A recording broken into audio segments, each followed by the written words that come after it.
Buckeye Nation, what is up? Floco here. Ohio State football with Scarlet and Great right here on YouTube. Thank you guys for tuning in. We appreciate you as always, trying to bring you as much free Buckeye content as humanly possible. A show by the fans for the fans. We'd love to have great conversation here. And I have a guest on here. You won't be seeing him, which trust me, you'll thank me later for that. But you will hear his voice. He is a former recognizable voice in the Ohio State beat. Kyle Lamb. He actually beat me out for a podcast job once. That's a true story. That was a long, long time ago. He has since retired, but he is coming out of retirement for a day today to talk Buckeye sports. How you doing, Kyle? I'm doing well, man. And I just thought about this as you were saying it. This is the first podcast we've done where Floco is partnering up with Flo Kai. All right, I got to end it here now, guys. I'm sorry. I apologize. But I'm Florida Kyle now, so 3 years in the running. But yes, former Locked On Buckeyes, and boy, it's been a long time. It feels like riding a bicycle. You can go years without it, but you get back on and you just ride away. So here I am riding that bike back on the podcast sphere now. I don't know. I heard Flo Kai, and I just that bicycle must have a flat tire because that was rough, dude. I'm not gonna lie to you. But... Yeah, I'm not going to pretend that I jumped right on and didn't like have a little wobble there at the beginning. That was kind of lame, but it's true. Florida Kyle. Yeah, he is in Florida now, folks. He's not in Ohio, and what I hear a lot of cheers coming out of Ohio. It's another addition to the offseason. People realizing Kyle's no longer in Ohio. But anyway. A lot of off-season excitement for Ohio State. We're here to talk about that and kind of what it means for Ohio State, and it's also maybe add some rumors to what's going on, to what's going on behind the scenes. We've been hearing a little bit about some exciting stuff if it's true. I mean, you can never say for sure, especially in this era of college football. Kyle, I mean, we're not done with the off-season. Don't get me wrong. There's still much to do, but so far, how would you rate this off-season for Ohio State? Well, so far it's been nearly flawless. It got off to a really rough start.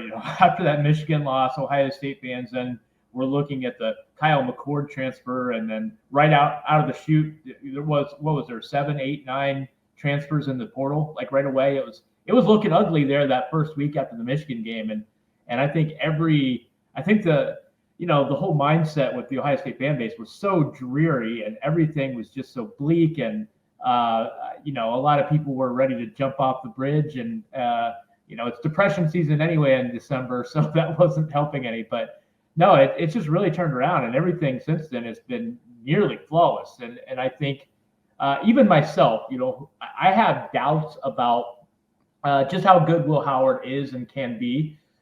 We have to see it. I think he shows promise. I saw him play against Texas, and he looked great. He had moments where he really flashed. He extended a lot of plays with his feet. He made a lot of big throws. He's got a good arm, and he does have some good elements to his game.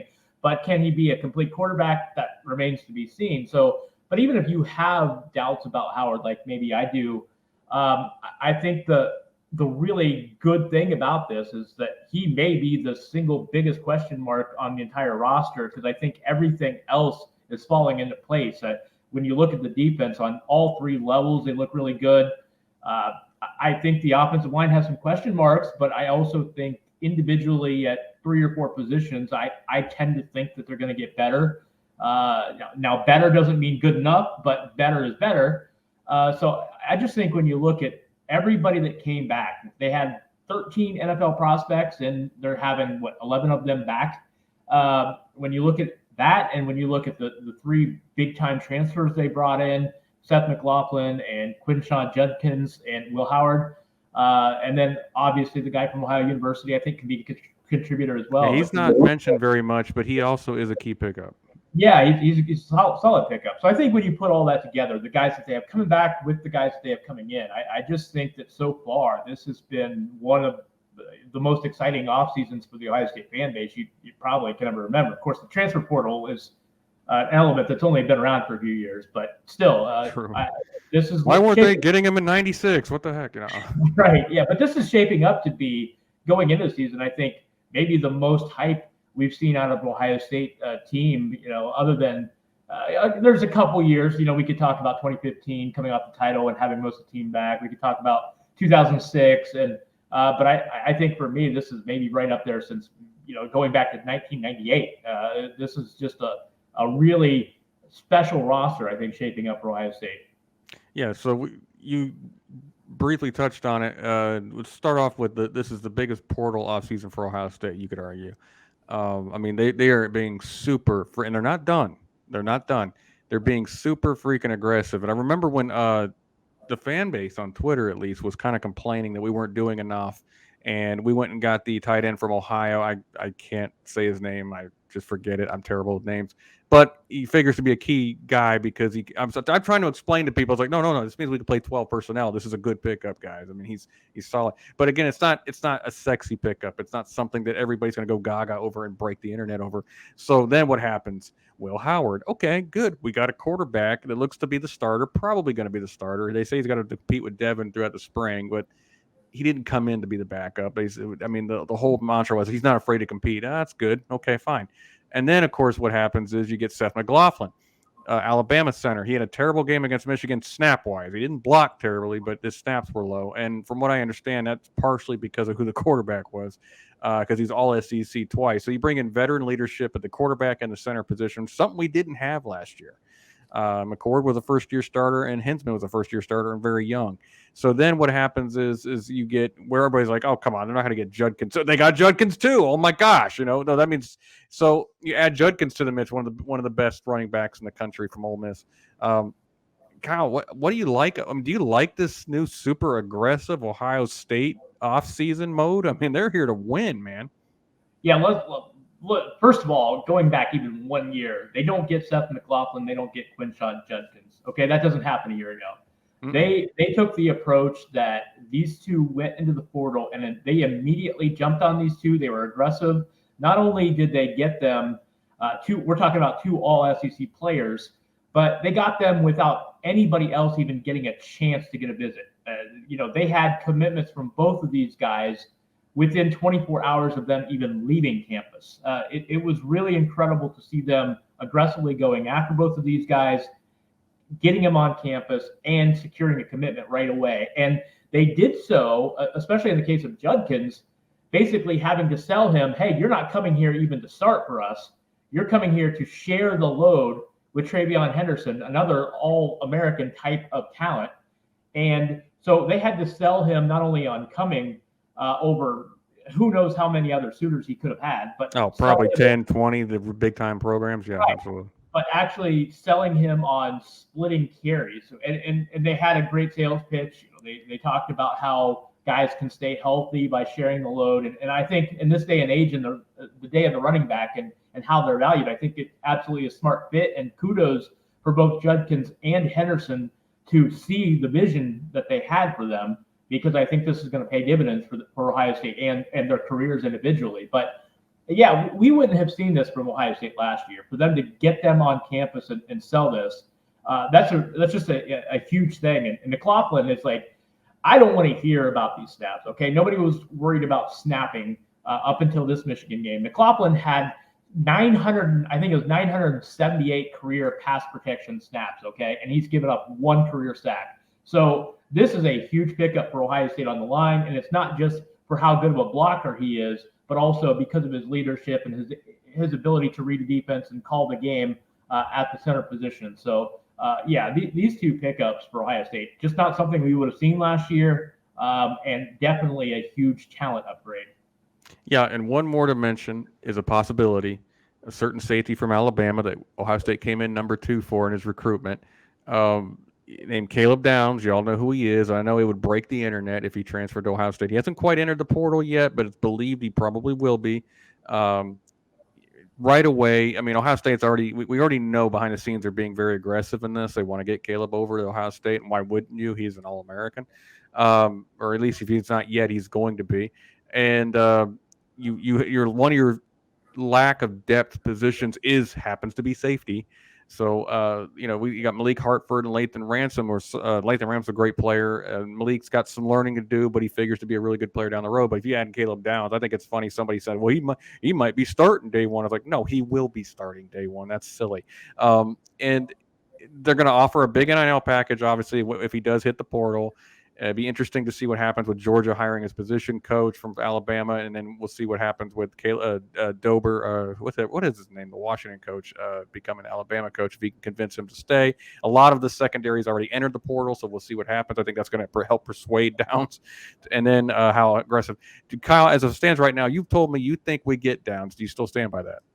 Yeah, I'm not afraid to go on the record, and we could joke about. No, I didn't say that. No, I'm going to say what I say. I'm going to say to the listeners what I said to you. I think that they get Caleb Downs. We're sitting here recording this on a Saturday evening, and as you said, Caleb Downs is not even in the portal yet. But I think he's going to wind up in the portal, and I think he's going to end up at Ohio State. I just think there's a lot of chatter, and you always have to take the social media stuff with a grain of salt, but him following all the Ohio State players and coaches and them following him back and their interactions, it just seems to me like there's too much smoke to ignore there. I think that's going to get done.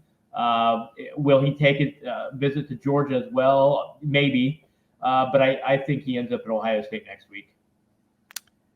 Would not be complaining if that happened. And boy, did our NIL actually turn it up a few notches, if true. My goodness. Yeah, again, and that's another thing. Like we're talking about how aggressive Ohio State, the program itself has been, but this is also, I think, quickly changing the modus operandi with the NIL situation with the 1870 Foundation. I think boosters and donors are stepping to the plate and trying to make this happen, and Ohio State be an aggressive player. And I think they have to be. And suddenly Michigan winning a national title has really awoken a sleeping giant, I think, with regards to NIL. Because it's funny when you think back 5 years ago, the prevailing wisdom in college football with fans was, well, the NIL is going to benefit the Ohio States, the Georgias, the Alabamas of the world. But really, that hasn't been the case. Those programs don't go aggressively after NIL because they don't need to. But it's actually been the Miamis and the Nebraskas and the Florida States, Oregon. the Oregons, the teams that have had success at times in the past but haven't been a perennial national title contender. Those are the ones that are desperate to get back to the elite level, and they're the ones that are aggressively going after these NIL deals. Well, I think now with Ohio State losing to Michigan 3 straight years and Michigan winning a title, suddenly Ohio State has realized, hey, let's get our NIL crap together, and that's obviously helping this a little bit as well. Yeah, exactly. I agree. And on top of the portal, we've obviously added some players, but it was important to keep a lot of our players as well if we were going to make a run next year. And my goodness, did we keep a lot of our players, except for obviously Marvin Harrison, which was the smart move for him to go. He's going to be a top 5 draft pick. Go ahead, Marvin, go kill it at the NFL level. I just hope you don't get on such a crappy team with no quarterback. That's the only thing I hope for you. If I were a good team with a solid, like a Houston, with CJ Stroud, and by the way, let's just go ahead and say it now. Holy crap. Congrats to CJ on his first playoff win. Was he not good? I'm sorry, good. Was he not fantastic, Kyle? So first NFL playoff game as a rookie. Okay. Not only did he become the youngest quarterback ever to win an NFL playoff game, but in doing so, he tied an NFL record with 3 touchdowns in his first rookie start. And he also set an NFL passer rating record of 157, which, by the way, 158 is a perfect rating. He had a 157 rating for the game, which also sets an NFL rookie record in doing so as his first win as a rookie, which is the youngest to do it. It just, when you really look at the whole season and what he just did against Cleveland, which, by the way, was statistically the best defense in the league, for him to have that kind of game, 276 yards, 3 touchdowns, no interceptions, 157 passer rating, it's just incredible to see what he's doing there. And it's kind of scary for the rest of the AFC. I'm a Bengals guy myself, but it's really scary for the rest of the AFC to look at what that team is doing, knowing the receivers he's going to have next year with Collins and Dell and Schultz as a tight end. And it's just really, really impressive for them to come out and him be the quarterback he's been. And hey, you think back to 2019, I was absolutely the biggest CJ supporter there is. I think I told you in 2019 he could be the number 1 quarterback taken in the draft. Oh, you were wrong, though. Yeah, it turns out I was wrong. He was the number 2 quarterback taken in the draft. But So I missed that one. But Panther fans wish he was the number one quarterback. They certainly do. They certainly wish that he was in fact number one. But he's turned into the star I expected, but I would have never dreamed he would be this good this fast. Nobody did. Yeah. Yeah, I mean, for him to be, he's legitimately a top 5 quarterback in the NFL right now. You go through the NFL and all the quarterbacks, there's no way you can name 5 quarterbacks better than him right now. You can maybe make a case for Mahomes. You can make a case for Burrow if he's healthy. You might be able to get to number 3 or number 4, but he is definitely a top 5 quarterback, and it's just great to see for him. Yeah, it's funny because it's like you look at it and say that with C.J. Stroud, he completely took that OSU narrative in the NFL and he didn't just like, okay, look, we finally got a good one. He shattered it. Like, oh no, this is done. Well, it's great because you've got CJ doing what he's doing, and Fields at least is becoming a serviceable, respected quarterback that has people excited. And I think the Bears are going to wind up giving him another chance. It's kind of looking that way, especially if there's any rumors true about Caleb Williams not wanting to sign with them. But Fields has done just enough along with CJ. First smart thing Caleb Williams has done, in my opinion. Yeah, you're right about that. But with CJ becoming a legit star and Fields at least becoming a serviceable quarterback, that Ohio State quarterback narrative is quickly going away. I don't think you're going to hear that. Oh, it's gone. Justin was kind of eroding it, and then CJ just stomped on it. Like, this is done. Can't ever say Ohio State can't get a quarterback now. But anyway, back to the topic at hand about the entire roster. We're talking about Marvin Harrison leaving because what if a Houston found a way to trade up and get him with a young quarterback like CJ? I mean, look, don't get me wrong. Nico Collins has been great this year. Tank Dell's great this year. Add Marvin Harrison to that, and that's a scary, scary, scary offense. But I'm talking about a team with a young quarterback that's set for the future. I don't want to see him go to some crappy team with no quarterback. Anyway, but the entire roster came back. We just found out Treveyon Henderson's back, JT's back. We kind of figured they were leaning that way, but it was still a little iffy because those guys do have NFL grades. Denzel Burke, obviously Jordan Hancock was huge coming back. Just a bunch of guys just kept announcing it. And after one right after another, they were so key to Lathan Ransom, another key one that came back. So key to last year's success that, going forward. What does this say, Kyle? We know the names that have come back, but it's deeper than that. What does this say about the culture Ryan Day has cultivated at Ohio State? Yeah, there were a lot of people questioning. Last year, it was more questioning the toughness about Ohio State. This year, I don't think it was the toughness as much as the culture as a whole. But I think both of those narratives have been completely destroyed. I think the toughness angle. Look, Ohio State out-toughed Penn State. They out-toughed Notre Dame. They out-toughed Wisconsin. And yeah, okay, those teams didn't have explosive offenses, but they still did enough in the fourth quarter of those games to out-tough their opponents and win games. And I think people kind of forgot that because of the disappointment in how the Michigan second half went. But now I think when you look at what Michigan did to Alabama and Washington, now I think it kind of puts that game in a different context. I think you have to look at that with a different set of lenses in that Ohio State was absolutely right there with Michigan until the end. They lost by 6 points. They had a chance to win it on the final drive. They were in Michigan territory in the final minute. And that's something that Washington could not say. Alabama did lose in overtime, but to look at those 3 games together, I think you realize, hey, Ohio State isn't as bad off as maybe people thought they were a month ago. And so I really think this changes the whole thing. And we kind of thought that after the result of this game. But now with all of these guys to put all their chips in and say, we're not finished. We want to come back and beat Michigan and win a title. And for all of them to set aside their career goals and their career dreams and just push them, further down the road in order to, come back and accomplish some of these goals at Ohio State, I think it says a lot about that locker room. It says a lot about that culture. And I think people owe Ryan Day an apology. That's not to say that the criticism is completely unfair. There are some things that, hey, Ryan Day has to prove. It's one thing to have all these guys back, but you got to come back and you got to get it done on the field, okay? So I'm not saying that the criticisms aren't fair, but I do think that some people owe him an apology as far as maybe it was carried away a little bit and a little bit exaggerated. Yeah, it's interesting because you look at the Missouri game, and that's when I started to question things like, how did we look this bad? Look, we lost, and I could accept losing Missouri, but I can't accept looking like that. That was pitiful. Except for the defense. Defense did their thing. I wasn't upset about defense, but the offense was so pitiful that it just was shocking to watch, to be quite frank. So I started to question some things. But when you see the portal and convincing, started off with guys like Howard and Judkins saying, "I want to come back and I want to beat that team up north." So Ryan Day is clearly emphasizing it to them. When he's selling them, hey, we're not here just to win titles. We're not here just to get you the NFL. We're here to beat our rival. We're here to win Big Ten titles. Big Ten titles still matter. They still mean a lot. And I know people, who cares if you're going to go to the playoffs? No. Big Ten, owning the Big Ten is still a good thing. It still helps your brand.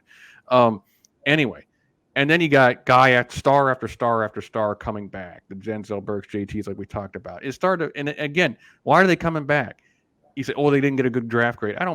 They go second or third round, they're still getting good money. I think part of it's NIL, obviously. It used to be just a financial decision for these kids, but now you're taking some of the financial burden off of them for having to leave, and you're saying to them, look, you come back, you're going to be compensated, but we also have a shot to win. With you here, we have a shot to get revenge on the team up north, to go and win the Big Ten, and then go and play for a national title. And what's going to be, by the way, I'm going to call it, next year is going to be one of the greatest years of college football ever, with the 12-team playoff coming in, and with the divisions being gone in the Big Ten, we can actually play the two best teams rather than just some patsy from the Big Ten West and beat the crap out of them. Because every year it was like Michigan, Ohio State, whoever wins that game pretty much won the Big Ten. And it's going to be that way for real this time. So it's going to be one of the greatest years in college football. Yeah, we're helping and take out the financial burden of them a little bit. And on top of that, they're coming back because we're not just a stopgap to the NFL. That's what I was being a little concerned about that. It's like, are we just becoming less culture, less tradition, more just about money and more about just going to be a stopgap to get me to the NFL? It seems like whatever Ryan Day's doing, it seems he's turning that perception around. Don't you think? Yeah, it's interesting. You brought up a great point, and I hate saying that. I told you earlier, the three worst words in the English language are "you are right," especially when I'm saying them to you. But it's funny because people hate NIL, and for so many reasons, it's been bad for college football for a lot of reasons. But there are some advantages to it, especially if you're Ohio State, and I think Ohio State has just found one of the key advantages. Okay, NIL is not going to make Marvin Harrison come back, okay? Mm-mm. There's just too much money on the line for a guy like that to risk it. In most cases. You might see an exception once in a while, some guy that just wants to come back and win a title in his senior year. That'll happen at some point, okay? But it's not going to happen very often. Most of the time, NIL is not going to matter for a guy like Marvin Harrison. But where NIL and having a functional NIL program will help is an Ohio State program like we're seeing this year. Because if you're a fringe third or fourth round pick, an NIL deal might be enough of an incentive for you to come back and try to better your position in the draft because you've got a little bit of money riding on it. You're going to come back and not be completely risk-free, but you're going to have at least more of an incentive. And so if you're a second, third round, fourth round pick, NIL, having a good NIL program does help a lot. And I think that is where Ohio State has struck gold. And that's why it's so important to get this 1870 foundation really rolling and, getting it to where it's got competence like, Miami's NIL program, because this is the reason you can exploit it and take advantage of it and be really good by having not just a senior laden experienced roster like Michigan had this past year, but have an incredible amount of talent to go with it. This is going to be, really, if you look at college football in the last, 20 years, Ohio State's combination of talent and experience is going to be probably unparalleled. Georgia and Ohio State will be battling for preseason favorites, especially betting favorites by Vegas, but Ohio State's combination of talent and experience, it's going to be truly unparalleled in my opinion. Yeah, exactly. Like you brought it up to me, Tony Gritterman, give him the full credit for this. Something like Michigan or somebody had 311 combined starts, and we're going to have, or 391, and we're going to have somewhere around 399. That doesn't include Caleb Downs ends up coming to Ohio State, which would take us over 400. The experience in this team will be just unbelievable going into this year, and pretty much almost, I wouldn't say unprecedented. Well, it kind of is unprecedented going into the NIL and transfer era. Yeah, it's like, look, Georgia is probably going to be the most talented team in the country next year, and that's certainly what Vegas is going to think. But Ohio State, while they might be just a hair shy behind Georgia in total talent, they're going to far exceed Georgia in total experience. That won't even be close. You're just not going to see very many teams in the NIL transfer portal era have the kind of combination of experience and talent that Ohio State will be having for next year's team. Yeah, it's going to be exciting, but excitement doesn't stop there. I mean, Ryan Day not only changing the culture at Ohio State, but he's also changing the coaching staff. Oh, skipping ahead of myself here. Coaching staff here. Obviously, Parker Fleming's gone. We all kind of knew that was coming, right? Because the special teams has been pretty bad for the last 2 years. It needs to improve. I don't know what they're going to do with that. We haven't seen all the maneuvers yet. Perry Eliano was kind of a surprise, I think, to leave, and then they get the Indiana co-defensive coordinator in there. I'm not trying to say his name. Again, terrible with names. You know who he is. And he's been Jim Knowles' guy for a long time. So I think it was almost like to suggest that Jim Knowles, this is your staff. You kind of pick it out and do what you want to do with it. They're also trying. I'm just summing up, and I'm going to let Kyle talk about it. We're trying for a guy like Jason Taylor to transition to be the Larry Johnson's replacement. And you figure they're also bringing an offensive coordinator, which we'll address last. But what do you think some of these changes? Do you like them, Kyle? And what do they signal for Ryan Day's direction of the program? Yeah, individually, I like them. I think, a lot of it for me is going to come down to I really want to see what they do on the offensive side of the ball. Eliano change, that certainly caught me by surprise. I wasn't expecting that. I know they're really high on Guerrieri. I think that's how you pronounce his name. And if he's Italian, from what I understand. So. Yeah, I think they're really high on him. But I can't say I know a lot of ins and outs of his coaching philosophy and his development of ability. I don't know all that. I don't know how he's going to recruit. So for me, I'm just kind of wait and see on that one. But I know they love him. But I really want to see what they do on the offensive side of the ball. I think that more latitude given to Jim Knowles this year to run his system and his way, I think would definitely help. I do think that there's something to the idea that Ryan Day maybe micromanaged the defense a little bit, wanting his defensive concepts utilized, and I think that kind of hamstrung Jim Knowles just a little in what he wanted to do. So I think if Jim Knowles can truly run his defense his way next year, I think that'll help. But that really kind of goes hand in hand with what I was about ready to say is I want to see what Ryan Day does with the offensive coordinator. It certainly sounds like they're going to go spend money on a top tier offensive coordinator type that comes in and not just calls play, but really it's his offense to run. And that means Ryan Day would have to have the humility of stepping aside and letting somebody take the reins of that offense and call it. And, you and I have talked about this a lot. It's that I don't think there's a problem with Ryan Day, the offensive coordinator. I think Ryan Day is one of the best offensive coordinators in college football. I think the problem with Ryan Day, the offensive coordinator, is that it's taking too much time away from Ryan Day, the manager and CEO of the program. And I think Ryan Day stepping aside and letting somebody else call the plays would free him up to oversee the program and make sure that it's operating on all cylinders. So that's what I want to see. Is he going to step aside and let somebody else call the plays? I think that would be not necessarily better for the offense, but better for the program. Yeah, and we'll start off with rumors because people like rumors. Rumor is it's looking like Jason Candle, the Toledo head coach. We don't know for sure, but there's a little bit of steam picking up there. There's been other names thrown around. There's a lot of names have been thrown around. But that's just the steam right now, Kyle. Again, Saturday, we're recording this Saturday night. It could change tomorrow by the time we release this, and it's like all of a sudden it's Joe Moorhead, but which I'd be fine with. I'd be very happy with Joe Moorhead. But I think the only guy I was a little bit about was Bill O'Brien when that name came up. But apparently, according to Austin Ward, that's not even being considered. The offensive coordinator for Kentucky has been thrown around a little bit. That name's been thrown around. If it's Jason Candle, I think I'd be very, very happy with that. How do you think, Kyle?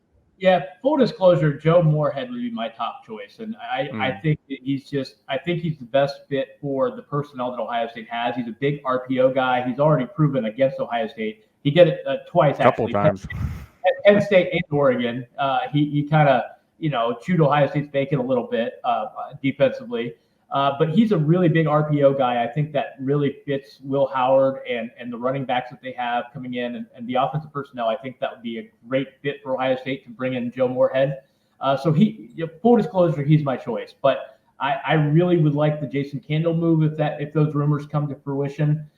People have asked me about Candle. They're like, well, why would he step down from head coach at Toledo to come to offensive coordinator at Ohio State? And that's a good question. And I'll give you a couple reasons. He's only making just over $1 million. So he's got a chance to make $1.5 million, maybe even $2 million at Ohio State. So he's got a chance to increase his pay. He's an Ohio guy first and foremost. He went to Mount Union, was a standout receiver there. Started out as an offensive coordinator at Mount Union. Built up a great reputation in the couple seasons he was there. He was at Toledo for offensive coordinator for a couple of seasons there. He's been head coach at Toledo for the last 8 seasons. The problem is he's won 66% of his games, but he really just has not gotten a look to take that next step of his career. Okay, it's like he loves it at Toledo. Don't get me wrong. From what I understand, he loves it there. So it's not like he would take the first job that comes along. But I do think there's probably a little bit of uneasiness and restlessness that he hasn't gotten the looks for those bigger programs that he wants, or at least even to be considered, right? And so he's not moving upward trajectory with that program. And so I think this would be a good time for him to maybe look at a move like this where he makes a little more money. Being an Ohio State offensive coordinator, he could immediately help his reputation, his stock. 1 or 2 good years with Ohio State, and he could get a big-time job very easily. So I think it makes a lot of sense for Ohio State. I think it makes a lot of sense for him. Yeah, I agree. And DeQuan Finn leaving, it's just kind of like, okay, do I want to start over with another quarterback? Do I want, it's or do I want to make the move up? And yes, it is an upward move to go to offensive coordinator at Ohio State than it is being a Toledo head coach. I'm not trying to knock Toledo; it's just the truth. And we can actually pay you more than what the head coach gets paid at Toledo. And I look at it this way: it makes a lot of sense. What does it mean for Ryan Day? It means he doesn't do play calling anymore, which I agree with you. He's a phenomenal play caller, but he can't wear all these hats at one time. So go get a guy you trust, that you're close with, that runs a similar style offense that you have, and let him come in and actually coordinate and run the offense and work with the guys you have. I think that, and then allows Ryan Day to be the CEO. I think he can be an exceptional head coach if he just is the head coach. It's just time, I mean, Ryan Day, if he was the offensive coordinator, I'd be very, very happy with that. But he's not. He's the head coach. So if Jason Candle comes in, I'm excited about it. I think it's great. I think it's great for the program. Again, maybe the offense isn't quite as good as what Ryan Day had it. By himself, but it's still going to be very, very good, obviously, with the talent we have and a good mind like Jason Candle calling the plays. And then you got Jim Knowles being the head coach of the defense, getting some of his guys that he wants in there. We'll see what happens with the defensive line coach situation. I'm glad they're not trying to force Larry Johnson out. They're just trying to find a smooth transition for him because obviously he's getting close to retirement and the age is becoming an issue with recruiting. It's been an issue for like 5 years. So he still recruits at a pretty high level, but he's not. It's getting harder and harder to land those big top flight recruits because he's, how are you going to be here? That's a fair question. It's a fair question. I love LJ, but that's a fair question. And so, be interesting to see where it goes on from here. Kyle, any final thoughts on this offseason so far? Yeah, it's just really it's been about as perfect as I said earlier. I think it's perfect as an offseason as you could possibly have, especially given that first week with Kyle McCord leaving and all those other transfers. It's just they've got the roster there in place. I think, and it could keep getting better. Yeah, it may get better if they get Caleb Downs like I predict they will. That would be huge. But really, it just comes down to those final pieces of the puzzle. What are they going to do for offensive coordinator? And what kind of development do we see an upgrade with the offensive line next year? I'm sure that they're still looking for another tackle in the portal. I don't know if they'll find it or not. I think even if they don't, I really do think that the offensive line can get better. I think Simmons is going to be naturally better next year. I actually liked the way he developed this year. Low key, he got better as the season went on. I think Donovan Jackson is too talented not to figure it out, so I think he'll be better. McLaughlin will be an upgrade at center. If they can get Hinsman to stick around and possibly make his splash at guard next year, I think that would be an upgrade as well. So, I think individual pieces have the potential to get better, but they got to put it all together. So offensive line, offensive coordinator, those are the two big question marks I have. Otherwise, going into next year, you're looking at preseason number 1 or number 2. And as you said, college football is going to be a lot of fun next year. You got to change your paradigm. I want to say this, by the way. Remember, Ohio State fans, schedules are going to be tougher next year. You might lose a game early in the season. It's not all over. You can get in the playoffs next year with 2 losses, okay? It's a 12-team playoff. 1 loss is definitely not the end of your season anymore. So you can get in with 2 losses. So change your paradigm. Don't freak out if you lose a game, okay? It'll be fine. If you look at the SEC schedules, you'll realize a lot of teams are going to have more losses than you're used to next year. It's going to change. So that goes with Ohio State. But, hey, get the offensive line figured out. We'll see what happens with Will Howard's development. We'll see what happens with the offensive coordinator. But Ohio State, it's got a lot to be excited about right now. Yeah, I agree. And guys, I appreciate you tuning in, as always. And Kyle, thanks for being a great guest and adding a lot of context to what's going on the offseason Ohio State. Guys, if you like what you see, like the video, it helps the algorithm. If you like what you see, still subscribe to the channel. It helps us out. We appreciate it. We're always going to try to give you good free Buckeye content as long as we can. As always, we appreciate you guys. And as we always say here at Ohio State Football with Scarlet and Great, goodbye, God bless, and of course, Kyle. Yes. You don't even watch the channel, do you? We say go Bucks to end it, and you just ruined it. You're a terrible person, and I hope the worst for you. I thought you were going to make me say you were right again. That would be even worse. Well, worse than go Bucks? Yeah, of course it would. Fine. Let's try this again, everybody. I'm not editing this out. Let's try this again. Goodbye, God bless, and Kyle? Go Bucks.